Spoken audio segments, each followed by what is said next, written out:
Nicely done, Corey. That's Nicely right. done. That's right.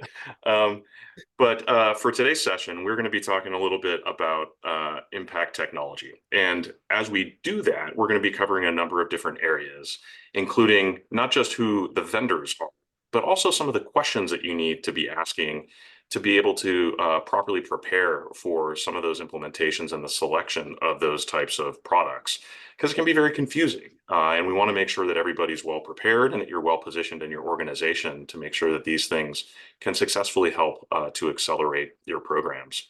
So as we do that, we're going to be talking about the vendor landscape, some really critical questions to be asking about your organization in preparation for that, and then some tips for failure avoidance. And we say that and we frame it that way because Bryan and I, we have wrinkles, we have scars, we have lots of experience with these things, and we want to make sure that nobody has to repeat our mistakes.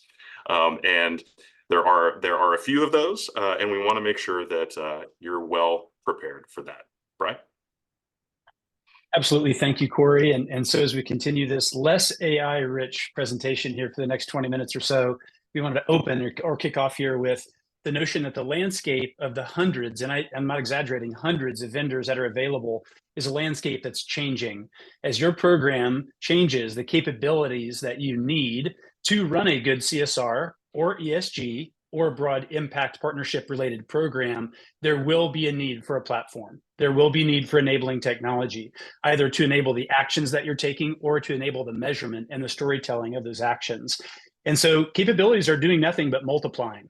Very recently, it feels like for me, even though it was many years ago when we were starting giving for employees at salesforce.com, this goes back 25 years, 23 years now, the landscape has changed. And it used to be that you solve a quick problem. And now there's a lot of interconnection that you need to ponder as you move through these stages of these projects. So everyone is coming into their need for a platform with different needs, a different mission, a different scale of company. Some that pay attention to this webinar will be 5 employees and some maybe 5,000. And so we know that you're coming into it with different lenses and different eyes. And just know that the vendor landscape providing just a few of these capabilities, if not all of these capabilities, is very crowded. And that every feature that you're going to need in the coming years is there.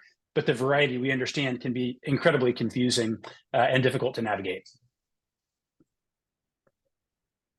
And so not only are there a lot of capabilities, but there are also now lots and lots of different players involved in this mix. So you see traditional software vendors doing other things in business, offering CSR or ESG or environmental impact extensions.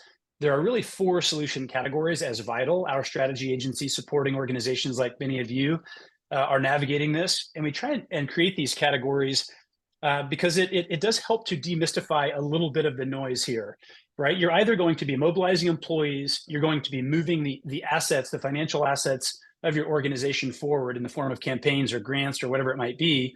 You're going to be elevating the formality in the way you report on ESG or DEI or other elements of impact. And you're likely striving soon, if not already, toward net zero or at minimum neutrality as it relates to carbon and capture and the rest of your environmental strategy. And so know that there are still many point solutions in the industry.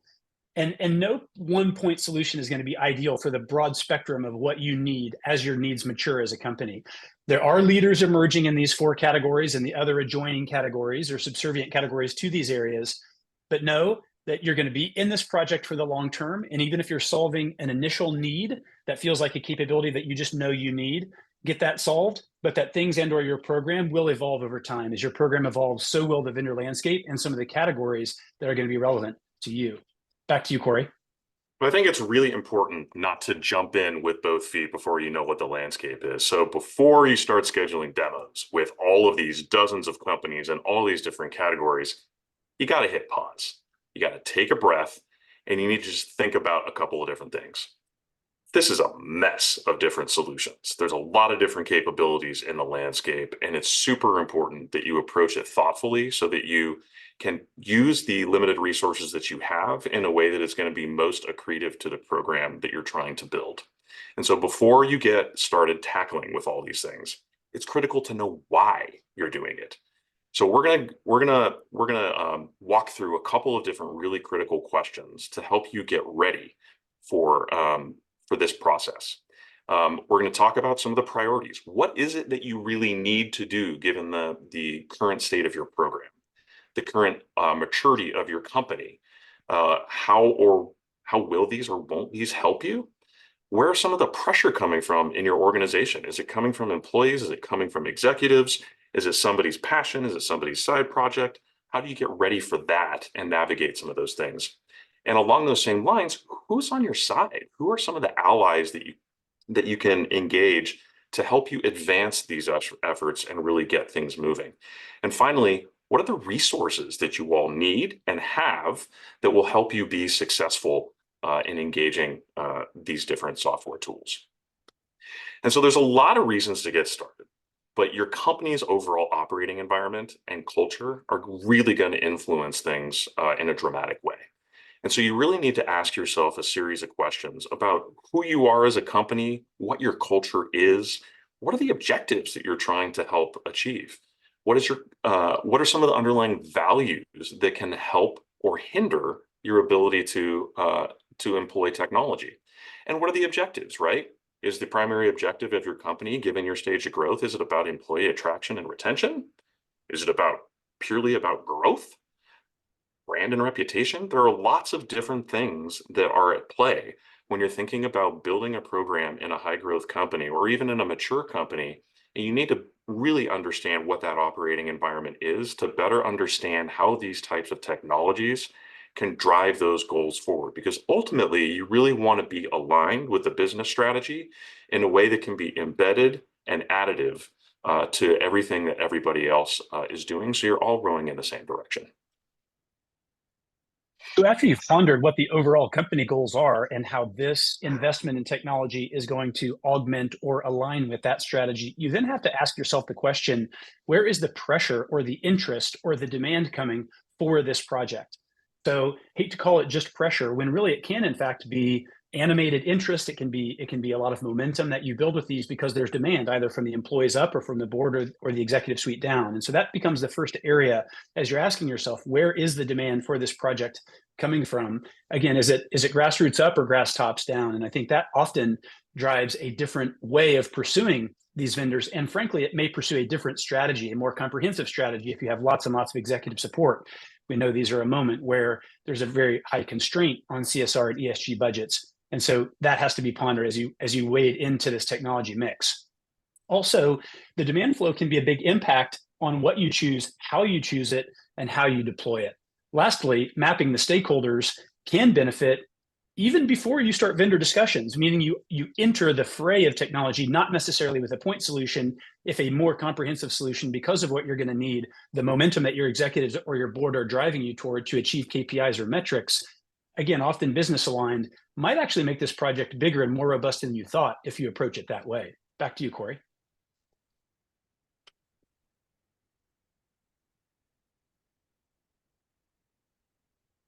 Actually, I think that one stays with me, and I'm going to look at my business partner here to make sure that's true.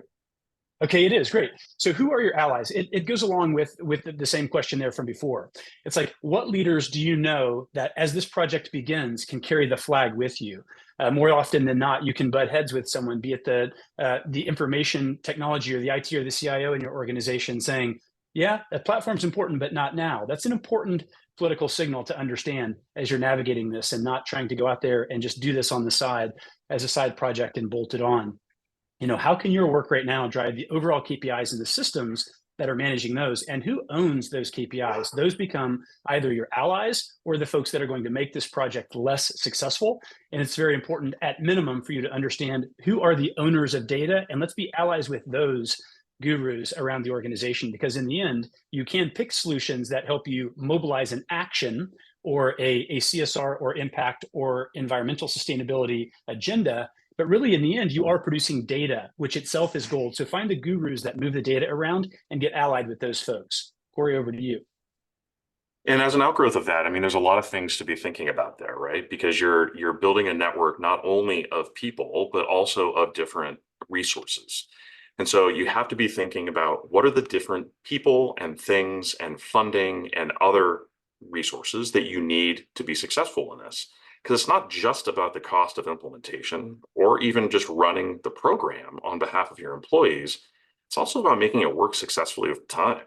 So that includes building allies amongst the different folks and functional areas across the organization. And that can be as diverse as who's going to fund it, who's going to help you amplify it, who's going to help you integrate with some of the different tools that are already systems of record within your organization, as well as those that are going to help you maintain it over time and continue to integrate with other systems as well.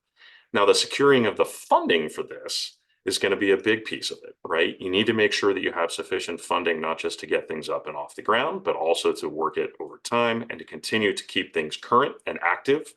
And just using things like employee engagement software as an example, there are lots of things that need to go along with that, right? You need to enable employees, which means you need access to communications resources. You need to be able to do outreach actively. You need to know what those terms of engagement are, which means that you need to be tightly woven in with the communications team and the HR teams and others across the business. Storytelling is a big piece of that, and being able to really do that effectively is a critical part of all these engagements, as many of you know, but it's just important to keep in mind as you're thinking about system selection, because what it does is it helps you to think through what the level of effort is going to be needed, both on the front end as well as ongoing, to keep things up and working properly. No doubt. And if things are moving in the right direction, you can bet that these questions that you're asking yourself also then start to hover around, where do things move? What is the maturity curve of a program like this, or of technology enablement as you're selecting a platform to augment your current efforts, or likely to jumpstart some of your efforts if you're newer to the CSR or ESG arena?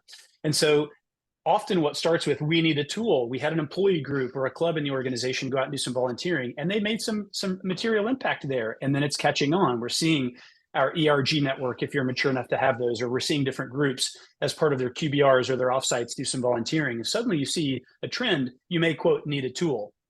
We'll know right there that momentum, that authentic impact secret weapon, the impact-led growth capability that's in there, then says, let's weave clients into that. Can clients volunteer with us? Can our clients at our annual user conference make donations toward the causes that we all have determined we share in common? And so now you're scaling business and positive social impact. But now that starts to roll, and you've been at that for 18 months. Now you might actually be in a position to say, like, wait, we're moving now as a business. We're moving through the later stages of funding. We're pondering an IPO. Now maybe we need to start understanding what the raters and the rankers that are going to look at our organization to determine whether we're a risky bet for them to jump in on and support or not. Or you're navigating procurement teams and you're selling products into more enterprise level companies. And that work that started out with, we need a tool to do some volunteering, now has been woven into the fabric of how you operate, the way you budget, and the way you keep track of data. Now you have really strong assets to move toward your disclosure or move toward your storytelling in a more formal way. So now impact is starting to become something that's an actual lever for growth, because you've then selected systems, built those systems in a smart way, tied data into the rest of the organization in a smart way. And the key categories of technology can enable that evolution. We just urge you to think about that evolution as you pick that very first tool, if in fact you're brand new to the market. And please don't forget, like, a big piece of this that everybody has to keep in mind that they're building towards is compliance, really, because with the whole alphabet soup of different requirements that are out there now, whether it be in the US or in the EU or beyond, they all start to draw on the data and the activities that you're actually executing as an impact team. So think about how those pieces fit together, how you're going to roll up reporting, how you're going to extract data, how you're going to be able to tell those stories in a way that is going to both meet your programmatic objectives, but also meet some of those downstream compliance requirements that are going to be coming down the pipe. And so the bonus question is how can you make the CSR, ESG, or impact or environmental platform that you select future ready? And largely it's going to be future ready if you have in mind the evolution that platform and the surrounding programming for that platform will evolve as well, where you start with something that may again be a little disjointed from some of the other systems, but before you know it, it's woven into that employee experience. It's woven into that OKR process. It's woven into the way that your company is reporting data quarterly or annually. And so think about that at the very beginning of this project, if you can, knowing that sounds a little bit daunting, but we wanted to pass along some of those tips in terms of thinking about the evolution as you move from, again, a point solution, hey, we need a tool, all the way through to being a scaling company that has, really solid systems that are tied into the employee experience. And as you think about it, this ties back to all the previous questions at the same time. It's about where the pressure's coming from, where your allies are, who needs to be a stakeholder in this process. Because if you're simply implementing an employee outreach tool, you're not thinking about the fact that eventually finance or legal is going to be needing this data and this information and these stories and this narrative to help them meet the compliance requirements that they have been charged with on the ESG side.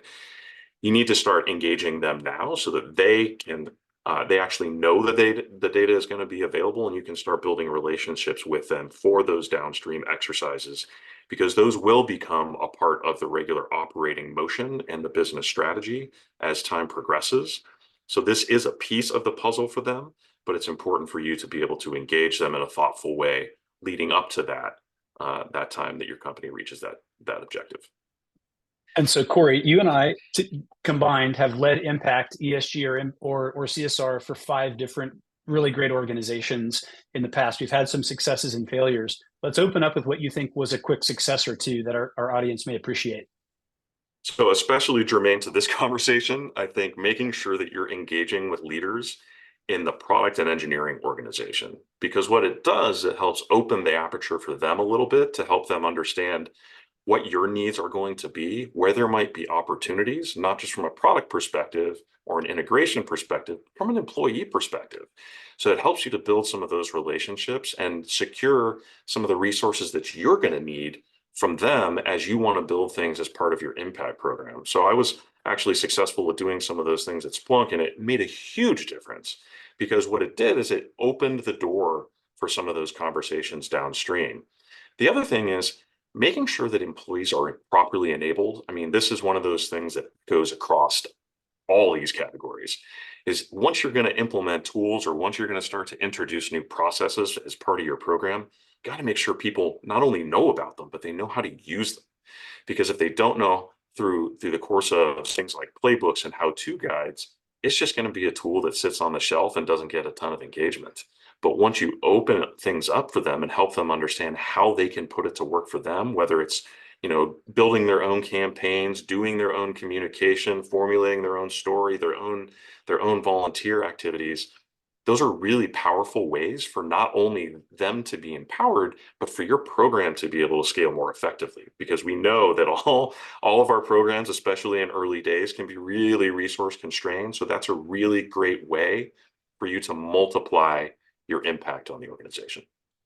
And that's a good cue for me too. During my journeys deploying impact programs at Box or Sneak or helping with them at Zillow, or even back at Salesforce early days, it was important for the CSR teams, if I wasn't leading it, or the teams that were in place at the time earlier in my career, that we were surveyed as employees. Like, what was our appetite? What enablement did we need? What were the types of things? And so I knew that was always really successful if we heard before embarking on these system selection processes, to actually hear from the employees that would be the user base effectively, and then picking tools that employees and customers could use, doing things that are customer only in this day and age when we're all working really hard to integrate into the business, knowing that we looped in those customers, and the capabilities that we chose and the platforms that we chose were in fact customer or partner friendly, was a real boon for our programs. Corey, any areas where you didn't quite measure up to success that you want to share with the audience as well? And I know we should be probably brief here, but failures are important to learn from as well.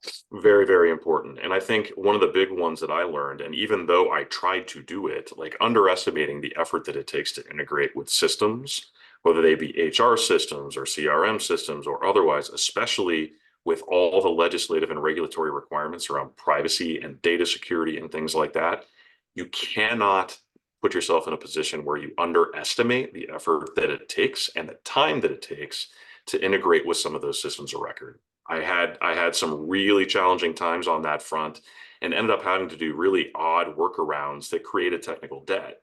So it's important for you to engage them early so they understand what the objectives are, they understand how it fits in their work plans, and they can help you and be an ally. And I would say that for me, there was a fail in introducing highly robust carbon tracking too early in one of 4 or 5 of my in-house roles in Impact, CSR, and ESG. Sometimes overwhelming the system isn't good. Sometimes you do need to take incremental steps, especially in the areas of carbon audit and tracking and some of those places that can get pretty sophisticated pretty quickly. And I would say I also misnavigated once by not understanding enough about the CIO's vision for where the systems and the platforms were going in an organization. And I'll say that right now the world is consolidating tools, not splintering out to thousands and thousands more where they can help it. So being mindful of consolidation versus just tacking on more systems in a haphazard fashion is definitely something I recommend. You can run into failure quickly if you don't. So wanted to move toward a picture here that I'll be very brief in describing because I want to leave time for some Q&A. But on the left of the slide are hundreds of nonprofit customers that were appreciative of Box creating a program called Box.org. And the CRM systems and the employee engagement systems and even the customer giving systems were all sort of as synchronous as we could make them. And we created a very happy external audience. And then these shining faces on the right side, these are employees, hundreds of employees. Every single one of those little smiles and the Make Mom Proud shirts were using a system to understand where to be to volunteer that day and how to get that tracked and engaged. And so if our systems that we use toward our business are effective, so should the systems we use toward impact, CSR, and ESG. Corey, any other thoughts on this? I think the bottom line here is that these types of systems can help accelerate and unlock impact at scale if done right. And that happens both internally with your employees and with your executives and all of those folks, but also externally with your partners and your customers and to some extent even investors, because they see this kind of activity, they understand what the culture means, and they understand how that translates to value. So today, we wanted you to not just go out there and buy a tool. We wanted to pause. We wanted you to hold back a little bit here and ask yourself these pivotal questions. We also wanted you to map value business alignment where you possibly could, and know at minimum, if you're mapping business value and impact program value together, you know that also you need to navigate into this world, creating business value and understanding that both elements are going to evolve. The business will evolve, the system needs will evolve, and enter this realm with that in mind. We look forward to. It's been our privilege to spend some time with all of you today. We're a proud Pledge One company and previously builders, and we're here to excel, to partner with you all and accelerate your journey. Absolutely open to Q&A and hope we can work with some of you down the road.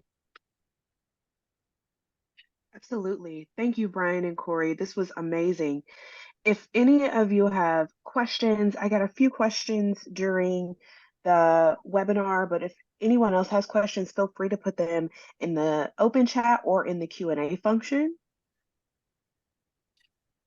And while we're waiting, I can go ahead and ask one or two questions that we got during the presentation. One being, this is a good one. For companies that want to get started in the early stages, how do you determine how much to think about the future when selecting a tool? What if I want to just get started? Can be a very difficult balance, definitely. But know that if you do have an immediate need, you've got employees begging for a tool, or you've got the board excited to elevate your impact metrics, and you have an authentic sort of desire to go and be a more impactful company, do make certain that you hesitate enough. Again, we came to it in the webinar, but take action quickly, but understand the context within which it fits so that you don't have a lot of immediate tech debt just 2-3 months, a year into having a platform in place. Corey, any quick gems on that for newer folks? I mean, it's really important to understand that if you're gonna take on a platform like this, it's not without time and effort. And you need to make sure that you realize that it's going to take a little bit of an investment on that. And part of the calculus that you should be doing in making the selection is this going to save me time? Is this going to create capacity for me to do more impactful work inside the organization? So you need to be balancing the context and the system and selection and all those different variables at the same time that you're plugging in with the critical stakeholders across the organization. We understand the tension. You have to take action, but it's also just take action mindfully, right? That this does need to fit into a bigger mix of things and a bigger flow within the operating engine of the company. And if you do that, you'll be a lot more successful, even if it's a little bit harder at the beginning. Well, thank you both, Bryan and Corey from Vital Consulting. We really appreciate you. And if attendees, before you leave, we have a quick poll that we'd like you to respond to. It takes about 15 seconds or less. And if you have any other questions, please, Alicia, put in the chat a couple of links. One is the Impact Measurement Toolkit, and two is an additional resource if you have any questions about this webinar or the previous webinar as well. You can put questions in our group in the Pledge 1% community. Happy to help all y'all today. It was great spending some time. Appreciated the opportunity. Thanks, y'all.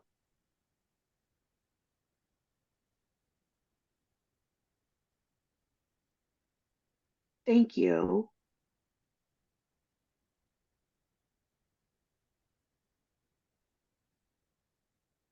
Have a great day, everyone.